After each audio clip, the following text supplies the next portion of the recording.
After the Democrats were roundly defeated in 2024, it seemed that, at best, the party might be able to win back control of the House of Representatives at the 2026 midterms.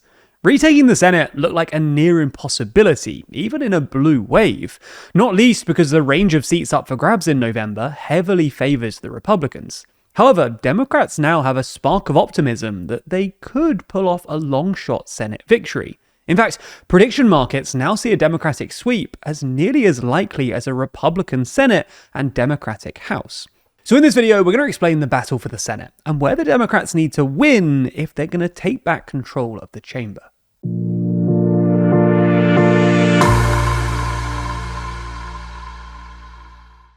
Mamdani was ranked 8th on our list of the world's most influential people. So in the latest issue of our magazine Too Long, we discuss Mamdani's unique approach to gaining office and what left-wing candidates around the world can learn from his strategies. That's just one of the 72 pages in the magazine, because as always, there's more to Too Long than you'd expect. Purchase your copy by clicking the link in the description. US senators serve 6-year terms, but they're staggered so that roughly a third of the Senate's 100 seats are elected every 2 years. 35 are up for election this November, 33 of them regularly scheduled, and another 2, Ohio and Florida, are special elections to fill J.D. Vance and Marco Rubio's vacancies. The Senate is currently 53-47 in the Republicans' favour, so Democrats need to flip 4 seats to gain a majority. This year's election map is much more favourable to the Republicans, though. Only one of the 22 Republican-held seats was won by Kamala Harris in 2024, while 2 of the 13 Democratic-held seats were won by Trump. So we're going to run through 9 crucial races for the Democrats, splitting them between must-holds, top targets, and long-shot gains. As for the others, we can reasonably label 10 as safe Democrat and 16 as safe Republican.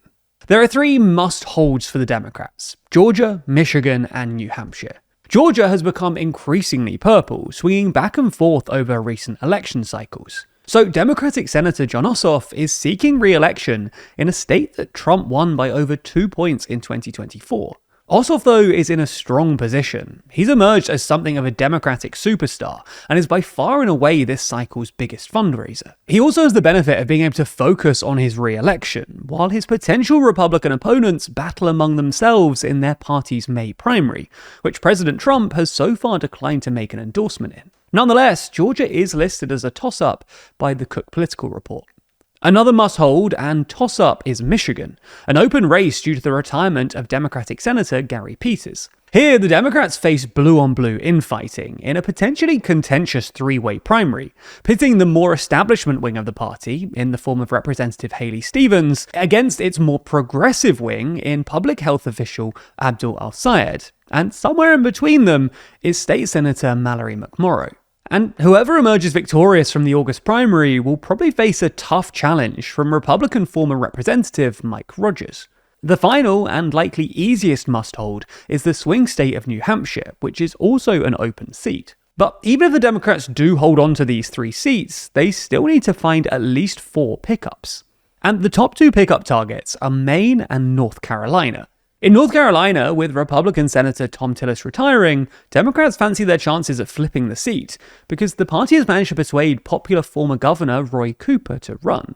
In Maine, running for a 6th term is stalwart Republican Senator Susan Collins, a shrewd politician who's managed to hold her seat in a state that's otherwise voted against Trump in the 3 times he's been on the ballot. The Democratic primary here could be a microcosm of the party's broader debate, though, as it pits a Bernie Sanders-backed, unpolished populist outsider, military veteran and oyster farmer Graham Plattner, against the party's preferred choice, Governor Janet Mills.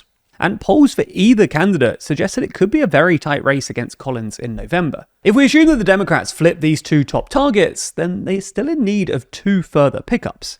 And there are 4 long-shot states that the Democrats think these extra 2 pickups could come from: Alaska, Ohio, Iowa, and Texas. In Alaska, which has perhaps the most unique campaign environment of all states, Democratic Senate Minority Leader Chuck Schumer has managed to recruit a star candidate. Former US Representative Mary Peltola, the only Democrat to have won statewide in Alaska since 2008. With her Fish Family Freedom platform, current polling puts Peltola ahead of incumbent Republican Senator Dan Sullivan, though it will be by no means an easy fight. Another of Chuck Schumer's star recruits is in Ohio, where former Senator Sherrod Brown is seeking to return to the Senate, having lost his re-election bid in 2024. Brown has as strong name recognition and political machine as the Democrats could hope for, and he's the only Democrat to win a Senate election in Ohio this side of the millennium. But whether that's enough to bounce back from his recent loss remains to be seen. Ohio, once a premier swing state, has been trending redder and redder over recent years. Iowa is an even longer shot, with the reliably red state looking for a new senator to replace Republican Joni Ernst, who's not seeking re-election. Iowa's soybean farmers have been battered by Trump's tariffs, and Democrats performed well in Iowan state elections last year, raising Democratic optimism that they could pull off a shock victory if the stars align. However, the Democratic primary is competitive, while Republicans have rallied around one main candidate. Finally, Democrats are hoping that maybe this will be the year that they turn Texas blue. The high-profile and competitive Democratic primary pits Representative Jasmine Crockett against State Representative James Tallarico, both rising stars who've garnered huge attention. Equally important, though, is the surprisingly uncertain Republican primary, as incumbent Republican Senator John Cornyn faces a strong primary challenge from the more hardline conservative and MAGA-aligned Attorney General Ken Paxton. Republican leadership fears if Paxton, who currently leads the primary polls, wins the nomination, rather than prove an election-winning Cornyn, it could elevate the Democrats' chances of executing an upset victory.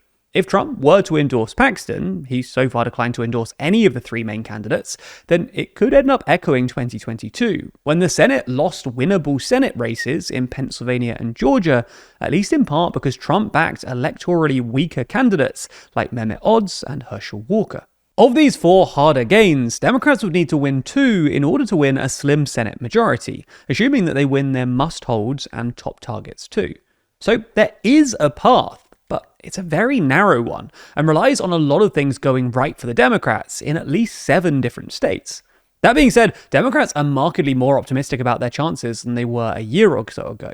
Trump is more unpopular than ever. Democratic leadership, while unpopular itself, has managed to recruit several top-name candidates into key states, and Democrats won a string of off-year victories last year, and have been honing in on an affordability message. However, a lot still relies on the primaries, not just in terms of who the Democrats pick, but also whether Trump jumps in and upends the Republican field.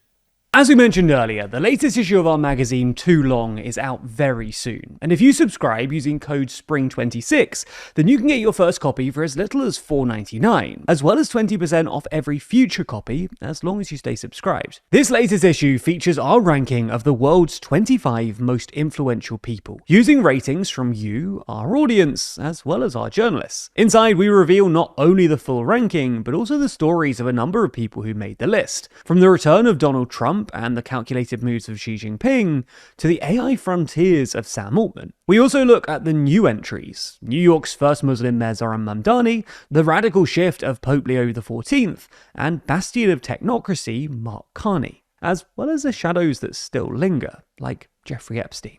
Across 72 pages, this issue of Too Long features a whole lot more than just that though. We also have our whole cover story dedicated to how the UK became more divided than ever, and how a broken country can rebuild, as well as the fragmentation that's emerged within the EU, and how religion is being hijacked by politicians. Pre-order your copy at toolong.news, and remember to use code SPRING26 for our best ever price.